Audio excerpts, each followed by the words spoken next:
تعجب ہوتا ہوگا لوگوں کو یہ کیا کیا بولتا ہے. میں بہت کچھ آپ کے کام کی بات بولتا ہوں، اگر یہ سب آپ گرے میں باندھ لیں گے نا تو انشاءاللہ گمراہ نہیں ہوں گے، ورنہ گمراہ ہوتے دیر نہیں لگتی. نہیں یار قرآن کا ترجمہ، قرآن ہی تو پڑھنا ہے نا، کسی کا بھی ترجمہ پڑھ لو.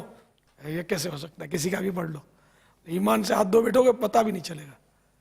ایک لفظ کے کئی کئی معنی ہوتے ہیں. تو اعلیٰ حضرت کا ترجمہ یہ عین شریعت کے مطابق ہے اور خوف خدا اور عشق مصطفیٰ میں ڈوبا ہوا ہے. عام عربی جاننے والے کا کام نہیں ہے. جس کو دیکھو ترجمہ کیا جا رہا ہے، یہ نقصان ہوتا ہے اس سے. بریلویوں کا کلیم یہ ہے کہ سب سے زیادہ مؤدب ترجمہ جو ہے نا وہ ہمارے اعلیٰ حضرت کرتے ہیں. ٹھیک ہے، مجھے بھی کئی جگہوں پہ ان کے الفاظ کا چناؤ بہت بہتر لگا. میں باقیوں کو غلط نہیں کہتا لیکن وہ بہتر سمجھتا ہوں. مثلا انہوں نے ترجمہ کیا بسم اللہ الرحمن الرحیم کا، اللہ کے نام سے شروع جو مہربان رحمت والا. باقیوں نے ترجمہ کیا تھا شروع اللہ کے نام سے، یا شروع کرتا ہوں اللہ کے نام سے. انہوں نے اللہ کے نام سے شروع کیا، لیکن باقیوں کا بھی کوئی غلط نہیں ہے. کیسے غلط ہے؟ انہوں نے شیطان کے نام سے شروع کیا. کہتے نہیں جی انہوں نے شروع سے شروع کیا.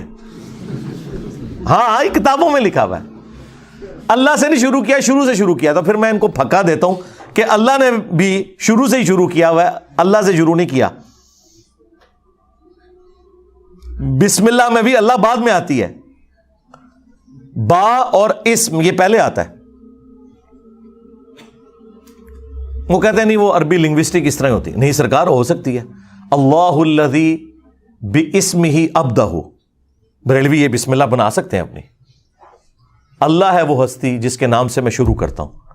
تو بسم اللہ بھی آپ اپڈیٹ کر سکتے ہیں اپنی، یعنی جیسا ترجمہ آپ نے اپنا ٹھیک کیا تو بسم اللہ بھی ٹھیک کر لیں.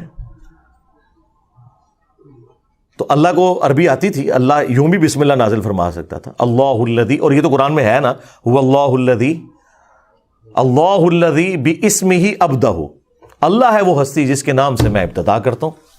بسم اللہ یہ ہو سکتی تھی. یہ کہانیاں چھوڑیں یار. 10 صحابہ اولو العزم آ جائیں نا، 10 مبشرہ جنہیں اردو آتی ہو، ہم انہیں قرآن کی عربی کا ایک صفحہ دیں اور کہ اس کا ترجمہ کرو، کیا 10 کے 10 ایک طرح کے الفاظ کے ساتھ ترجمہ کریں گے؟ ہو ہی نہیں سکتا. ہاں مفہوم ایک ہوگا. یہ ہو ہی نہیں سکتا کہ ایک زبان دوسری میں ٹرانسلیٹ ہو تو الفاظ کا چناؤ ایک جیسا ہو. مفہوم ایک ہی ہوگا. آپ 10 PhD انگلش لے آئیں، انہیں آپ انگلش کا ایک مضمون دیں اور انہیں اردو بھی آتی ہو، انہیں کہیں اسے اردو میں ٹرانسلیٹ کرو، کیا ورڈ بائی ورڈ ایک ایک لفظ ملتا جلتا ہوگا؟ نہیں، مفہوم ایک جیسا ہوگا. تو یہاں پہ بھی مفہوم کے اوپر جایا کریں. مفہوم ایک جیسا ہے، الفاظ کے چناؤ میں فرق ہو سکتا ہے.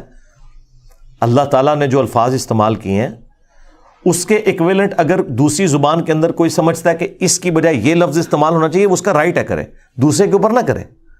واللہ خیر الماکرین کا ترجمہ باقی لوگوں نے کیا اللہ سب سے بہترین مکر فرمانے والا ہے. بریلوی کہتے ہیں دیکھو جی انہوں نے اللہ کو مکار کہہ دیا. او بھئی یہ عربی میں لفظ استعمال ہوا ہے خیر الماکرین. وہ کہتے ہیں نہیں تدبیر ہونا چاہیے. تدبیر خود عربی کا لفظ ہے، اللہ نے تو نہیں یوز کیا. کہتے ہیں دیکھیں جی اعلیٰ حضرت نے کتنا پیارا ترجمہ کیا ہے، وَمَكَرُوا وَمَكَرَ اللَّهُ وَاللَّهُ خَيْرُ الْمَاكِرِينَ. انہوں نے بھی مکر کیا اور اللہ نے بھی اپنی خفیہ تدبیر فرمائی، اور اللہ سب سے بہتر خفیہ تدبیر فرمانے والا ہے. کہتے ہیں دیکھیں کتنا بہادب ترجمہ ہے. بہادب انہوں نے خود ہی ترجمہ بنا چھڑا ہے نا. ہوتا تدبیر بھی تو عربی کا لفظ تھا. تو جنہوں نے یہ ترجمہ کیا کہ انہوں نے بھی مکر کیا، اللہ نے بھی مکر کیا، اور اللہ سب سے بہتر مکر فرمانے والا ہے، تو اس مکر سے مراد جیسا کہ اللہ کی شان کے لائق ہے. اللہ نے تو دونوں کے لیے مکر کا لفظ استعمال کیا، اس میں کون سی تکلیف ہو گئی؟ ہاں آپ یہ کہہ سکتے ہیں کہ یہ بہتر تھا، یہ نہ کہ انہوں نے گستاخی کی ہے، یہ ظلم ہے.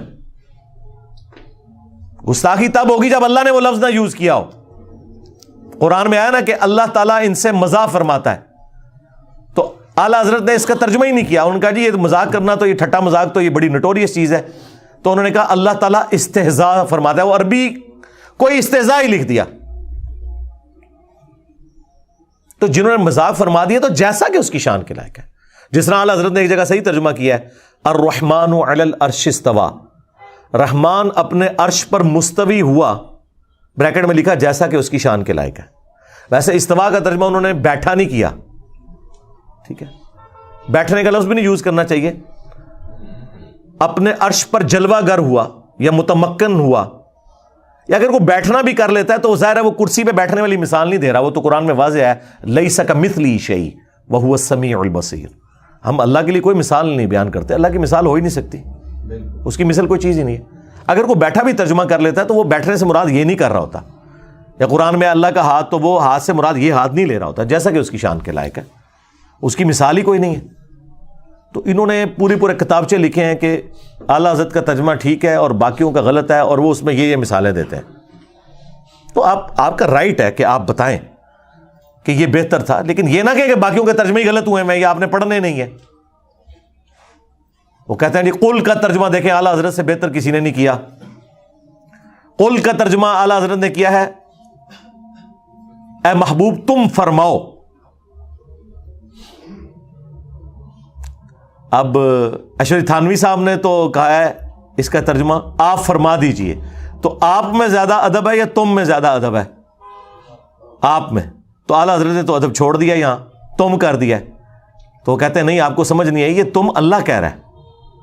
تو اللہ کی جو اپنے نبی سے فریکنس ہے نا, وہ آپ کے ساتھ نہیں ہوگی, تم کے ساتھ ہوگی. ہم کہتے ہیں بالکل آپ کی بات درست ہے, اور کہتے ہیں دیکھیں اعلیٰ حضرت نے کتنا خیال رکھا ہے شان الوہیت اور شان رسالت کا, کہ اللہ اپنے نبی کو آپ نہیں کہے گا تم کہے گا, اور جب نبی اس بات کو امت تک پہنچائیں گے تو وہ کہہ نہیں رہے ہوں گے, فرما رہے ہوں گے. لہذا آپ کہہ دیجئے یہ ترجمہ وہ کہتے ہیں ٹھیک نہیں ہے, تم فرماؤ ترجمہ ٹھیک ہے, کہ اللہ تو اپنے نبی کو تم کہے گا نا, کیونکہ خالق اور مخلوق کا فرق ہے. شکر ہے ادھر انہوں نے مانا ہوا یہ فرق, نہیں تو توحید ان کو سمجھانی پڑتی ہے کہ بھائی خالق اور مخلوق کا فرق بہت بڑا ہے. اور امت سے جب وہ کہیں گے تو وہ فرما رہے ہوں گے, کہہ نہیں رہے ہوں گے, کیونکہ امت کو ان کا ارشاد ہے. تو تم فرماؤ, ہم کہتے ہیں بالکل بہت پیارا ترجمہ ہے, تم فرماؤ. لیکن آپ کہہ دیجئے یہ بھی کوئی غلط ترجمہ نہیں ہے, کسی بری انٹینشن کے ساتھ نہیں ہے. اس طرح وہ کمپیریزن کروا رہے ہوتے ہیں. میں تو کہتا ہوں جس مکتب فکر سے آپ تعلق رکھتے ہیں ترجمہ پڑھیں, آپ کا رائٹ ہے. ڈنڈی اکا دکا جگہ پہ جہاں پہ لوگوں نے ماری ہے نا, وہ پکڑی جاتی ہے. اس کی وجہ سے آپ کسی کو یہ نہ کہیں کہ آپ فلاں کا ترجمہ پڑھیں فلاں کا نہیں. بریلویوں نے اعلیٰ حضرت کا ترجمہ پڑھا ہے اور اللہ نے انہیں توحید کی حقیقت تک پہنچا دیا ہے. اعلیٰ حضرت نے ترجمہ بڑا پیارا کیا ہے, ایاک نعبد و ایاک نستعین. اے اللہ ہم تیری ہی عبادت کریں, تجھی سے مدد چاہیں. 3 خوبصورت چیزیں ایک جگہ جمع کر دی ہیں. باقی سب نے ترجمہ کیا ہے اے اللہ تیری عبادت کرتے ہیں, تجھی سے مدد چاہتے ہیں. یہ پرفیکٹ ترجمہ نہیں ہے, کیونکہ یہاں مضارع کا صیغہ ہے. مضارع میں حال اور مستقبل دونوں کور ہوتے ہیں. ترجمہ اس کا یوں بنتا تھا اے اللہ تیری ہی عبادت کرتے ہیں اور کریں گے, تجھی سے مدد چاہتے ہیں اور چاہیں گے. اور دوسری بات یہ دعائیہ کلمات تھے, تو اعلیٰ حضرت نے دعا پلس حال پلس فیوچر مستقبل تینوں کو ایک جگہ جمع کر کے ترجمہ پتہ کیا کیا ہے, اے اللہ تیری ہی عبادت کریں تجھی سے مدد چاہیں. یعنی آج بھی اگر عبادت کر رہے ہیں تو تیری کریں, مستقبل میں بھی کریں تو تیری کریں, اور دعا بھی ہو گئی اے اللہ تیری عبادت کریں تجھی سے ہی مدد چاہیں. میں کہتا ہوں کلاس ہے, یعنی یہ 100/100 نمبر بنتے ہیں. اس طرح کا ترجمہ اور کسی نے نہیں کیا. یہ لازم بات ہے کہ اعلیٰ حضرت کے ماننے والے بابوں کو پکار رہے ہیں, ہاں, لیکن ہم کہتے ہیں اعلیٰ حضرت کا ترجمہ پڑھو تو ہی تک پہنچ جاؤ گے. بریلوی ہو تو اعلیٰ حضرت کا ترجمہ پڑھ لو, دیوبندی ہو تو اپنے اشرف تھانوی کا ترجمہ پڑھ لو, اہل حدیث ہو تو اپنے جوڑا گڑھی صاحب کا ترجمہ پڑھ لو, شیعہ ہو تو اپنے فرمان علی شاہ کا ترجمہ پڑھ لو. انہوں نے بھی یہی ترجمہ کیا, اللہ تیری عبادت کریں تجھی سے مدد چاہیں. بعد میں بے شک وہ پکارتے رہے یا علی مدد کہتے رہے یا شیخ عبد القادر جیلانی مدد کہتے رہے, اس سے کوئی فرق نہیں پڑتا. قرآن میں تو یہی لکھا ہوا نا. پھر ہم کیوں نہ کہیں کہ مرنے سے پہلے اے مسلمان کر لے اس پہ غور, کتابوں کا خدا اور ہے بابوں کا خدا اور. یعنی کہ اسی خدا کو مانتے ہیں لیکن تعلیمات وہ نہیں ہیں جو کتابوں میں آئی ہیں. بابوں نے اپنی طرف سے ہی دین گھڑ کے آپ کو بتایا.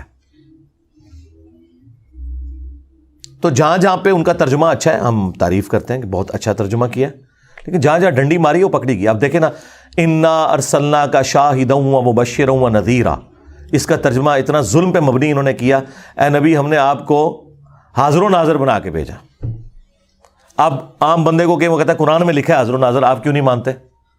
اب انہیں کون بتائے کہ یہ حاضر و ناظر دونوں لفظ عربی کے تھے، حاضر ناظر، قرآن میں تو نہیں لکھے ہوئے۔ قرآن کے جو الفاظ ہیں وہ ہے شاہد، تو شاہد کا ترجمہ انہوں نے کر دیا ہے حاضر و ناظر۔ اب اس کی وجہ سے مصیبت کھڑی ہوگی، اسی وجہ سے پھر اہل حدیث دیوبندی کہتے ہیں جی اعلیٰ حضرت نے ترجمہ چینج کر دیا۔ ہم کہتے ہیں کوئی فرق نہیں پڑتا، اعلیٰ حضرت نے اپنی ڈنڈی خود ہی پکڑ لی ہے، ہر جگہ تو بندہ ڈنڈی نہ مار سکتا۔ یہی شاہد کا لفظ، شہید کا لفظ جب آیا ہے نا سورۃ البقرہ میں پارہ نمبر 2 کے آغاز کے اندر، اعلیٰ حضرت ان فوت ہو گئے نے، رجوع بھی نہیں کر سکتے، نہیں تے رجوع کروا لیندے۔ آیت نمبر 143، وَكَذَلِكَ جَعَلْنَاكُمْ أُمَّةً وَسَطًا، اور اس طریقے سے ہم نے تمہیں معتدل امت بنایا ہے، لِتَكُونُوا شُهَدَاءَ عَلَى النَّاسِ، تاکہ تم حاضر و ناظر بن جاؤ لوگوں پر، پوری امت حاضر و ناظر۔ اب میں وہ ترجمہ وہ کر رہا ہوں، وَيَكُونَ الرَّسُولُ عَلَيْكُمْ شَهِيدًا، اور رسول اللہ تم پر گواہ بن جائیں، تم پر حاضر و ناظر ہو جائیں۔ اب یہاں پہ امت کو پہلے حاضر و ناظر ماننا پڑنا تھا اور نبی علیہ السلام کو بعد میں۔ اب اعلیٰ حضرت نے یہاں ترجمہ ٹھیک کیا ہے، تاکہ تم گواہ بن جاؤ اور لوگوں پر، اور یہ رسول تم پر گواہ۔ آئے ہو نا داڑھ تھلے اعلیٰ حضرت جی، اپنا خود ترجمہ وائلیٹ کر دیا۔ یہی ترجمہ تھا وہ اِنَّا أَرْسَلْنَاكَ شَاهِدًا وَمُبَشِّرًا وَنَذِيرًا میں، وہاں انہوں نے اور ترجمہ کر دیا۔ لیکن سورہ البقرہ کی آیت نمبر 143 میں انہوں نے وہی ترجمہ کیا جو بنتا تھا، یعنی شہادت علی الناس ہم دے رہے ہیں۔ مولانا مودودی کی ایک کتاب بھی ہے شہادت علی الناس، یعنی اس امت کا کام ہے کہ وہ ختم نبوت کی برکت سے، نبی علیہ السلام کے بعد تو کوئی پیغمبر نہیں آنا، وہ رسول اللہ کے بہاف پہ اللہ کی اور دین کی گواہی دے گی اور لوگوں کے سامنے یعنی دین کا پیغام پہنچائے گی، جس طرح نبی علیہ السلام نے شہادت علی الناس کی اپنے زمانے کے لوگوں کے اوپر۔ اور اس کے کانٹیکسٹ میں بخاری میں حدیث بھی ہے کہ قیامت والے دن حضرت نوح علیہ السلام کے امتی انکار کر دیں گے کہ ہمارے نبی نے ہم تک پیغام ہی نہیں پہنچایا، تو رسول اللہ کی امت گواہی دے گی کہ حضرت نوح علیہ السلام نے پیغام پہنچایا تھا حضرت نوح کے حق میں۔ وہ امت کہے گی کہ جی آپ گواہ لے کے ہیں، تو حضور کی امت کہے گی کہ ہم گواہی دیتے ہیں۔ تو حضور کی امت نے حضرت نوح علیہ السلام کا زمانہ پایا ہوا ہے، کیسے گواہی دیں گے؟ قرآن کے ہونے پہ، کہ قرآن میں آیا تھا کہ سورہ نوح موجود تھی، سورہ ہود موجود تھی، سورۃ الاعراف موجود تھی، کہ کتنی محنت کے ساتھ اس شخص نے 950 سال تک توحید کا علم بلند کیا، تب بھی امت میں سے چند لوگوں نے صرف حق قبول کیا۔ تو یہ امت محمدیہ گواہی دے گی۔ تو نبی علیہ السلام نے اس آیت کے کانٹیکسٹ میں فرمایا کہ یہ امت گواہ ہوگی اگلی امتوں کے اوپر بھی، ان کے نبیوں کے حق میں گواہی دے گی قرآن کی برکت سے۔ یہ نہیں کہ حاضر و ناظر تھی۔ یہاں پہ ڈنڈی اعلیٰ حضرت مار گئے اور وہ ڈنڈی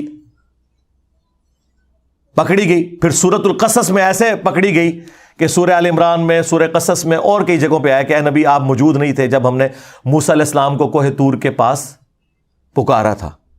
اور اللہ تعالیٰ اپنے نبی کی نبوت کی دلیل یہ بتا رہا ہے کہ تم میں وہ شخص ہے جو اپنی پیدائش سے 1400 سال پہلے، آلموسٹ 1400 سال بھی نہیں، 2000 سال پہلے، حضرت عیسیٰ علیہ السلام سے 1400 سال پہلے کا زمانہ ہے حضرت موسیٰ کا، اپنی پیدائش سے 2000 سال پہلے کے زمانے میں جو پیغمبر موسیٰ علیہ السلام آئے تھے، ان کی جو کوہ طور پہ ملاقات ہوئی تھی اللہ تعالیٰ کے ساتھ، جیسا کہ اس کی شان کے لائق ہے، وہ بتا رہے ہیں۔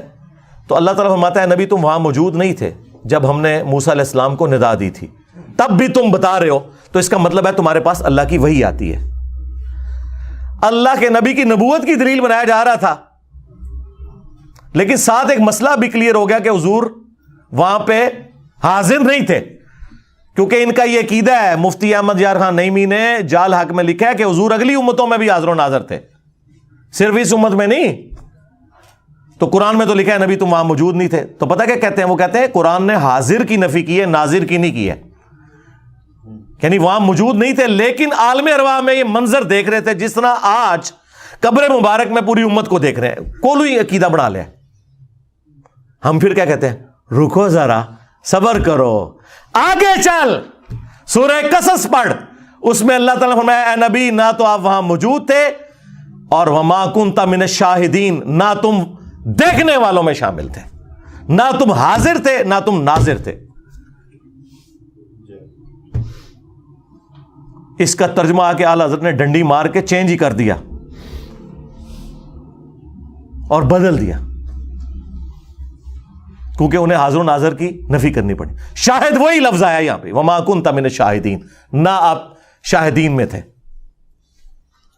اور اس سے بڑی ڈنڈی ماری مفتی احمد یار خان نعیمی نے، اس نے حاضر و ناظر کے حق میں جو دلائل دیے نا جال حق اپنی کتاب کے اندر، اس میں جب یہ اعتراض آیا نا کہ قرآن میں تو جگہ جگہ آیا کہ نبی تم وہاں موجود نہیں تھے، اور اس میں سورہ قصص بھی اس بندے نے ذکر کی، تو اس نے سورہ قصص کی آیت آدھی لکھی اور جواب میں لکھا یہاں تو صرف یہ لکھا ہے کہ وہاں موجود نہیں تھے، یہ تو نہیں لکھا ہوا کہ وہاں شاہد نہیں تھے، حالانکہ لکھا ہوا تھا وہ آیت ہی کاٹ دی، وما کنت من الشاہدین، پہلا حصہ لکھ دیا کہ نبی تم وہاں موجود نہیں تھے۔ یہ اگر کسی نے کیا ہے تو وہ جو قرآن میں آتا ہے نا کہ جو لوگ ہماری آیات میں ہمیں ہرانے کی کوشش کریں گے ہم ان کے ساتھ پھر وہ حشر کریں گے، اس شخص نے اللہ کو قرآن کی آیات میں ہرانے کی کوشش کی ہے، آیت آدھی لکھ دی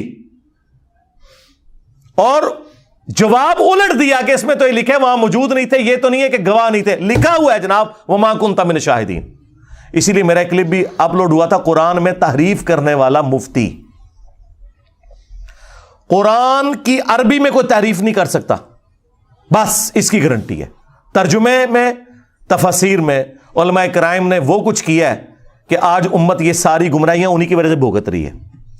گارنٹی صرف ٹیکسٹ کی ہے، انا نحن نزلنا الذکر وانا لہ لحافظون، اور وہ جو ترجمے میں بھی ڈنڈی ہے وہ بھی خود ان کے اپنے ترجمے سے پکڑی جاتی ہے۔ اس لیے میں کہتا ہوں آپ یہ نہ کہیں کہ فلاں کا پڑھو فلاں کا نہ پڑھو، خود ہی جب کوئی پورا ٹوٹالٹی میں قرآن پڑھے گا اسے پتہ چل جائے گا کہ کیا ہوا ہے۔ اسی طریقے سے جہاں جہاں کوئی سخت آیات آتی ہیں نا اور اعلیٰ حضرت کا دل نہیں مانتا اور وہ سمجھتے ہیں یہاں حضور کی گستاخی ہو جائے گی، وہ مخاطب تو رسول اللہ کو کیا ہوتا ہے، لیکن وہ اس کو ہٹا کے اے سننے والے، سورۃ الانعام میں آیا نا کہ وہ نبی سے منہ مانگا معجزہ مانگتے تھے، تو اللہ تعالیٰ نے فرمایا کہ اے نبی اگر تم سے ہو سکے نا تو زمین میں کوئی سرنگ تلاش کر لو یا آسمان میں کوئی سیڑھی لگا لو، ان کو معجزہ لا کے دکھا دو، ہم تو معجزہ نہیں دکھائیں گے۔ اور اس میں یہاں تک الفاظ آئے کہ جاہلوں میں نہ ہو۔ اب ظاہر ہے وہ سمجھ رہے تھے کہ بھئی اللہ تعالیٰ تو اپنے نبی کو اس طرح نہیں کہہ سکتا، بھئی اللہ ہے، اللہ اپنے بندوں کو جس طریقے سے مرضی کرے۔ ڈاکٹر اسرار صاحب بھی ڈر گئے، یہاں ترجمہ انہوں نے کیا ہے نبی جذباتی نہ ہو۔ ٹھیک ہے سرکار، اس سے کیا فرق پڑتا ہے؟ اللہ تعالیٰ نے تو حضرت نوح علیہ السلام کے لیے بھی کہا تھا کہ تم اس چیز کے بارے میں سوال نہ کرو جس کے بارے میں تمہیں علم نہیں ہے، جب انہوں نے اپنے کافر بیٹے کے لیے دعا کی تھی، وہاں پہ بھی الفاظ ہیں نوح جاہلوں میں شامل نہ ہو، وہاں تو حضرت نوح علیہ السلام کو مینشن کر کے اللہ نے کہا ہے۔ چلو یہاں تو تم سننے والے ترجمہ کر لو گے، وہاں کیا کرو گے؟ وہاں تو نوح علیہ السلام کو مخاطب کیا جا رہا ہے۔ یہ تو نہیں ہو سکتا کہ نوح علیہ السلام کے لیے آپ یہ لفظ مان لیں اللہ کی طرف سے اور نبی کے لیے نہ مانیں، وہ بھی تو پیغمبر ہیں۔ لیکن چند کریٹیکل آیات شکر ہے ایسی ہیں جس کا ترجمہ اعلیٰ حضرت نے بھی چینج نہیں کیا۔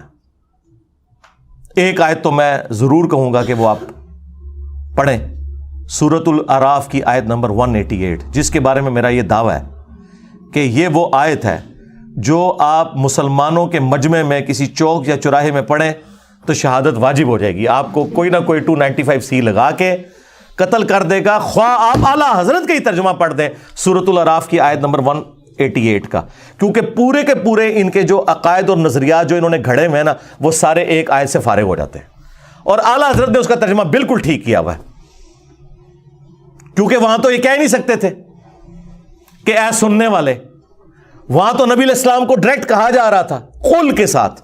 وہ آیت میں کور کر دیتا ہوں تاکہ ایٹ لیسٹ قرآن کے حوالے سے آپ کو یہ کلیئر ہو جائے کہ قرآن کا خدا اور ہے، قرآن کا پیغمبر اور ہے، بابوں کا پیغمبر اور ہے، اگرچہ وہ اسی پیغمبر کو مانتے ہیں لیکن ان کوالٹیز کے ساتھ مانے نا جو قرآن و سنت میں آئی ہیں۔ آیت نمبر ہے 188 سورۃ الاعراف، سورت نمبر 7 پارہ نمبر 9، قل لا املک لنفسی نفعا ولا ضرا، اے نبی تم فرماؤ میں تو اپنی جان کے حق میں بھی کسی نفع اور نقصان کا مالک نہیں ہوں۔ لو جی بابے تو سارے اڑ گئے جے۔ اگر رسول اللہ کا یہ سٹیٹس ہے کہ وہ اپنی جان کے نفع نقصان کے مالک نہیں ہے، ٹھیک ہے، ہو سکتا ہے کوئی یہ کہے کہ حضور اپنے لیے یہ کہہ رہے تھے، ہمارے لیے نہیں کہہ رہے تھے، ہمارے تو نفع نقصان کے مالک ہیں، کیونکہ رسول اللہ سے اوپر تو کوئی نہیں کہ جو انہیں نفع نقصان پہنچا سکے سوائے اللہ کے۔ تو ہم کہیں گے رکو ذرا، صبر کرو، یہ تمہارا وسوسہ بھی قرآن سے ہی ہم ختم کر دیں گے۔ کھولو سورۃ المائدہ اور اس کی آیت نمبر 75 کھولو، تمہیں پتہ چل جائے گا اللہ تعالیٰ نے ایک اولو العزم پیغمبر عیسیٰ ابن مریم علیہ السلام کے بارے میں پہلے ہی فرما دیا، مل مسیح ابن مریم الا رسول، عیسیٰ ابن مریم تو نہیں تھے مگر ایک رسول ہی، قد خلت من قبلہ الرسل، ان سے پہلے بھی اور رسول گزر چکے ہیں۔ یہ اللہ کے بیٹے تم نے کہاں سے بنا لیے؟ رسول تھے اور رسول بھی آئے۔ وَأُمُّهُ صِدِّيقَةٌ، اور ان کی ماں ایک سچی عورت تھی۔ كَانَا يَأْكُلَانِ الطَّعَامَ، دونوں کھانا کھانے کے محتاج تھے، ہاں روٹی کے محتاج تھے، عیسیٰ بھی ان کی ماں بھی۔ 5 اولو العزم پیغمبر جو سورہ الاحزاب میں سورہ شورى میں آئے، محمد رسول اللہ صلی اللہ علیہ وآلہ وسلم، ابراہیم خلیل اللہ، عیسیٰ روح اللہ، موسیٰ کلیم اللہ اور نوح نجی اللہ علیہ السلام اجمعین، ان میں سے ایک بندہ، اللہ اکبر، اللہ تعالیٰ فرما رہا ہے کہ کھانا کھانے کے محتاج تھے وہ۔ انظر کیف نبین لہم الآیات، دیکھو کہ ہم اپنی آیات کس طرح کھول کھول کے بیان کر رہے ہیں۔ ثم انظر انا یؤفکون، پھر ان کی طرف دیکھو کہاں الٹے پھرے جاتے ہیں۔ اس سے زیادہ سمجھایا جا سکتا ہے کہ جو روٹی کھانے کا محتاج ہو وہ تمہارے نفع نقصان کا مالک نہیں ہو سکتا۔ آپ کہہ رہے ہوں گے شاید میں نے اپنی طرف سے بات کر دی، اگلی بات آ گئی، قل اتعبدون من دون اللہ، اے نبی ان سے فرماؤ کہ کیا تم اللہ کو چھوڑ کر ان کی عبادت کر رہے ہو؟ جیزس کرائسٹ اور ان کی ماں کو خدا مانے ہوئے ہو؟ اب یہ آپ بریلویوں کو پیش کریں، وہ کہتے ہیں نہیں ہم تو نہیں بزرگوں کو خدا مانتے، عبادت تو نہیں کرتے۔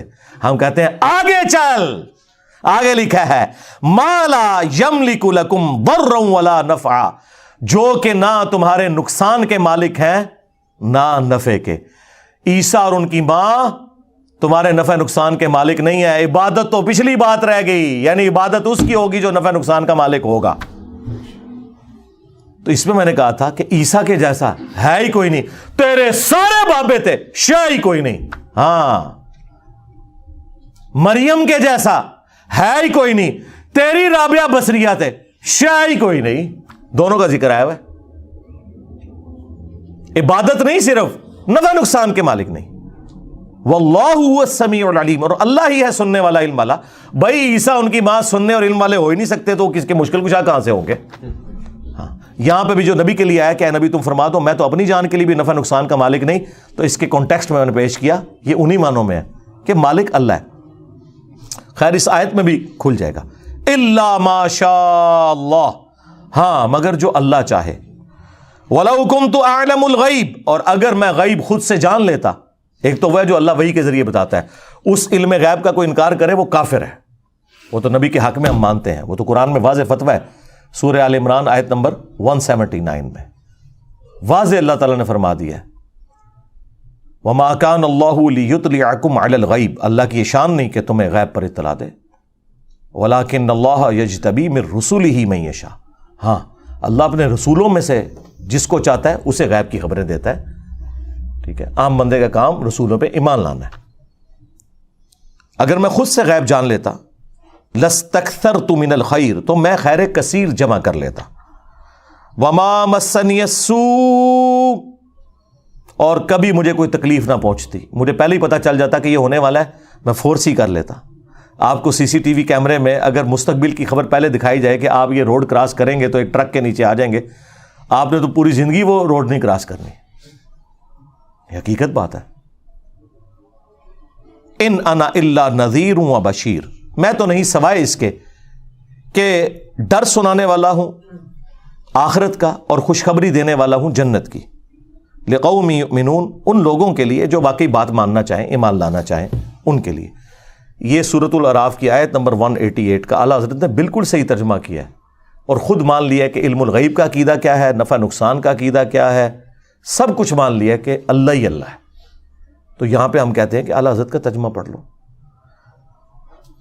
پھر سورۃ الانعام میں، سورہ الزمر میں، سورہ یونس میں قل انی اخاف ان عصیت ربی عذاب یوم عظیم، اے نبی تم فرماؤ کہ اگر میں بھی اپنے رب کی نافرمانی کروں تو بڑے دن کا عذاب مجھے بھی آ پکڑے گا۔ ظاہر ہے یہ سمجھانے کے لیے، ہاں ایسا نہیں ہے کہ رسول اللہ کو نافرمانی کریں گے، سمجھانے کے لیے۔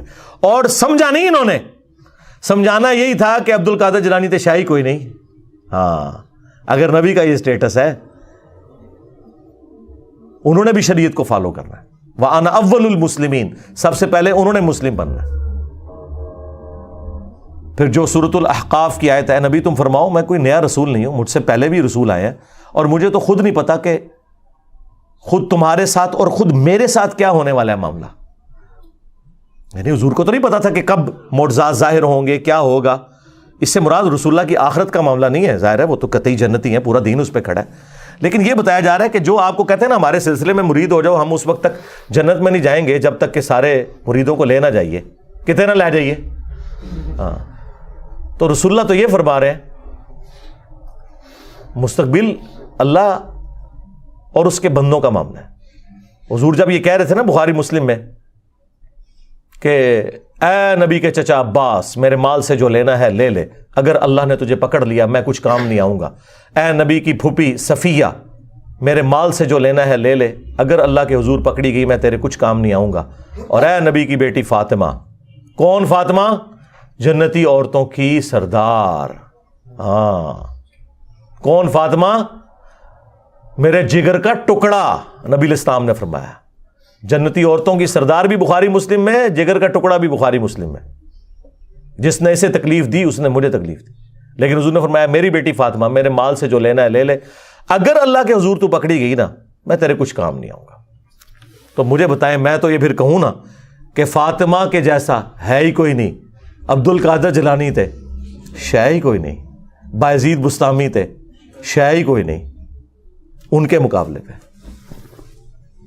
تو اللہ کے بندو، قرآن و سنت اپنی تعلیمات کے اندر بالکل واضح ہے، اپنے ترجمے پڑھ کے دیکھ لو کیا بیان ہوا ہے۔ قرآن آپ کسی کا بھی پڑھیں آپ کو پتہ چل جائے گا کہ قرآن اپنی توحید میں، عقائد میں، نظریات میں بالکل ایک ننگی تلوار ہے، زیرو ٹالرنس ہے۔